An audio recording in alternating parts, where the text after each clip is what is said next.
कृष्ण गोविंद हरे मुरारी, हे नाथ नारायण वासुदेवाय। हरिओम नारायण।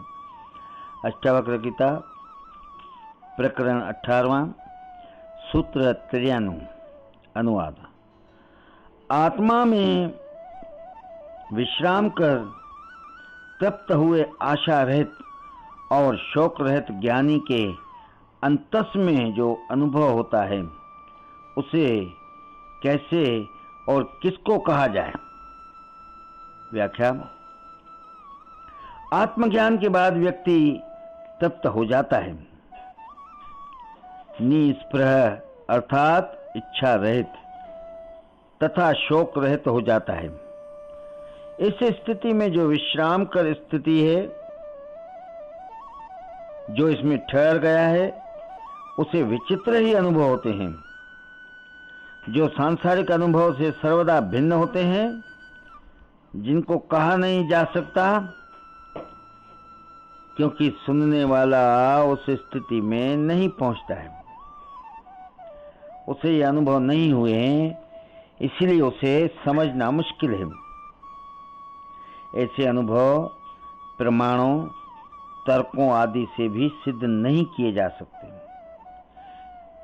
जिस प्रकार 10 वर्ष के बच्चे को रमण सुख नहीं समझाया जा सकता, अर्थात गृहस्थ सुख नहीं समझाया जा सकता, किसी के दुख, दर्द, पीड़ा, जलन आदि को दूसरों को नहीं दिखाया जा सकता, अंधे को सफेद, लाल, हरा आदि रंगों का ज्ञान नहीं कराया जा सकता, उसी प्रकार आत्म सुख को शब्दों में नहीं उतारा जा सकता। इसीलिए ज्ञानी मौन हो जाते हैं। आत्मज्ञान में बोध ज्ञान, आत्मज्ञान में बोध होता है, एक अनुभूति होती है। इसमें पुरानी धारणाएं, मान्यताएं सब गिर जाती है। जिस प्रकार स्वप्न टूटने पर एक क्षण में सब कुछ बदल जाता है, नया सामने आ जाता है, उसी प्रकार आत्मज्ञान के क्षण में यह संसार रूपी स्वप्न टूट जाता है एवं नए संसार में उसका प्रवेश होता है, जिसे न उसने पहले कभी देखा है, न सुना है, न जाना है।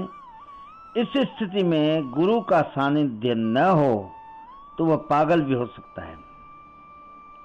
इसका इलाज भी कुछ नहीं है, वह उसकी मस्ती में पागल है। संसार के लिए पागल होने से ईश्वर के लिए पागल होना बेहतर है। ऐसा पागल होना भी वरदान है।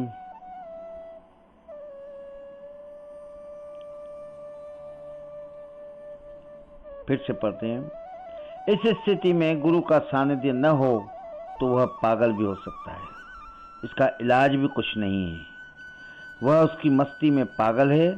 संसार के लिए पागल होने से ईश्वर के लिए पागल होना बेहतर है। ऐसा पागलपन भी वरदान है। इसी का नाम ध्यान और समाधि है। मन जब शून्य होता है तभी आत्मा अपने पूर्ण प्रकाश में प्रकट होती है। ध्यान में विषय नहीं होता, विषय होने पर ध्यान नहीं है, चिंतन मनन भी ध्यान नहीं है, ध्यान किया भी नहीं जाता, करने से ध्यान होता भी नहीं। अध्यान है, फिर से पढ़ते हैं, अक्रिया ही ध्यान है। अष्टावक्र जी की सारी देशना अक्रिया पर ही है। इसी से होता है ज्ञान, बोध और जागरण। इस अनुभूति के बाद व्यक्ति स्वयं को आत्मवत अनुभव करता है।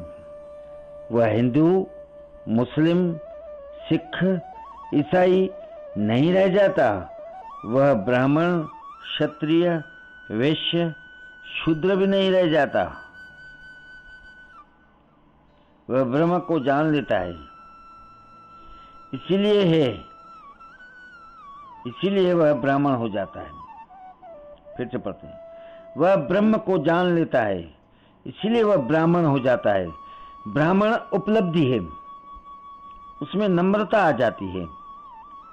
अहंकार, वासना लुप्त हो जाती है, उसमें नम्रता आ जाती है। अहंकार, वासना लुप्त हो जाती है, वह श्रेष्ठ हो जाता है। पुराने की मृत्यु हो जाती है, उसका नया जन्म होता है, इसलिए उसे द्विज अर्थात द्विजन्मा कहा जाता है। शरीर का जन्म मां ने दिया तथा आत्मा का जन्म गुरु देता है। वह शूद्र को ब्राह्मण बना देता है, मनुष्य को परमात्मा बना देता है। इसीलिए गुरु का महत्व ईश्वर से भी ऊंचा है। ईश्वर ही गुरु रूप में प्रकट होता है, यही गुरु का महत्व है। इस ज्ञान प्राप्ति की पाठशाला है संन्यास, तथा अंतिम फल है आत्मा अनुभूति। यहां पहुंचकर व्यक्ति मुक्त हो जाता है। यही जीव की अंतिम परिणति है। यही जीव की अंतिम परिणति है, परमात्मा की स्थिति है। यही जीव की अंतिम परिणति है, परमानंद की स्थिति है। श्री कृष्ण गोविंद हरे मुरारी, हे नाथ नारायण वासुदेवाय। हरि ओम। नारायण नारायण।